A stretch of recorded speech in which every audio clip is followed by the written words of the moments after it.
দেখুন দেখুন এই ছবিটা দেখুন, কেমন নিমেষের মধ্যে আস্ত একটা কুয়ো চলে গেল মাটির তলায়। এই কুয়োটা নিয়মিত ব্যবহার করতেন স্থানীয়রা। তার এই ভয়াবহ অবস্থা। আসলে এটা প্রায় নিত্যদিনের ছবি হয়ে উঠেছে খনি অঞ্চলের। বিশেষ করে বৃষ্টিপাত হলেই বাড়ছে ধসের আতঙ্ক। যেখানে সেখানে ধস নামছে। কখনো এইভাবে আস্ত পাতকুয়ো চলে যাচ্ছে মাটির তলায়, কখনো ঘরবাড়িতে দেখা দিচ্ছে বিশাল ফাটল, কখনো আবার খেলার মাঠের মাঝখানে বিশাল ফাটল দেখা দিচ্ছে।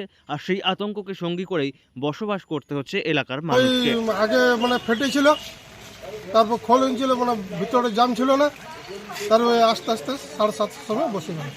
আর তখনই বসলো, না না কোনো ক্ষতি হয়নি। সবাই নিত, সবাই তুলতো। কুয়াটা ওটি সিপিএ মহলে 200 পরে রিপেয়ারিং হলো, তখন 3 মোলা মনে। নিম্নচাপের জেরে বৃষ্টি হতেই অন্ডালের মুকুন্দপুর গ্রামে এই কুয়োটি বসে যাওয়ার ছবি ধরা পড়েছে। তবে শুধু মুকুন্দপুর নয়, অন্ডাল এলাকার বিভিন্ন জায়গাতেই এইভাবে ছোট বড় ধসের ঘটনা সামনে আসছে।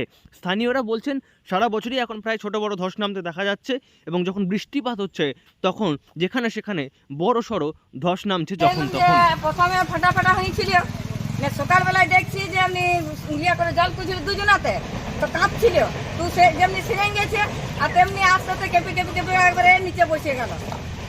আর তখন আমরা ডিসিবি সব যতগুলো সব ছিল সবাই বেরিয়ে এলো, দেখছে যে হয় জিনিসটি বসে গেছে, না কারো কোনো। খনি এলাকার মানুষজন বলছেন ধস এখন তাদের নিত্যদিনের সঙ্গী হয়ে উঠেছে। কখন কোথায় ধস নামছে কেউ বুঝে উঠতে পারছেন না।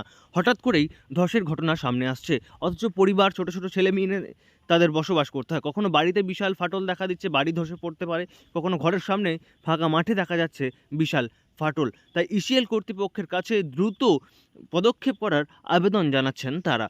যে ফেটে গেছে, এই যে ছোট ছোট বাচ্চা রাত্রের মধ্যে ঘুমোচ্ছি, কোনো কিছু যদি হয়ে যায় তার জীবনের রিস্কটা কে নেবে? এই ঘটনাটা তো আজকে তো এই যে জল হচ্ছে আর হচ্ছে, তখন এই যে দেয়ালগুলো পড়ে যাচ্ছে, গাছ পড়ে যাচ্ছে, হ্যাঁ এদিকে ফাট ধরে গেছে, এ জমিদার কে নেবে? এবারে বলছে 9 কোটি টাকা, 9 কোটি টাকা না কত টাকা ঢুকেছে সেটা জানি না। আমাদেরকে জায়গা জমি ঘর আমাদেরকে দিয়ে দেন, আমাদেরকে এখান থেকে।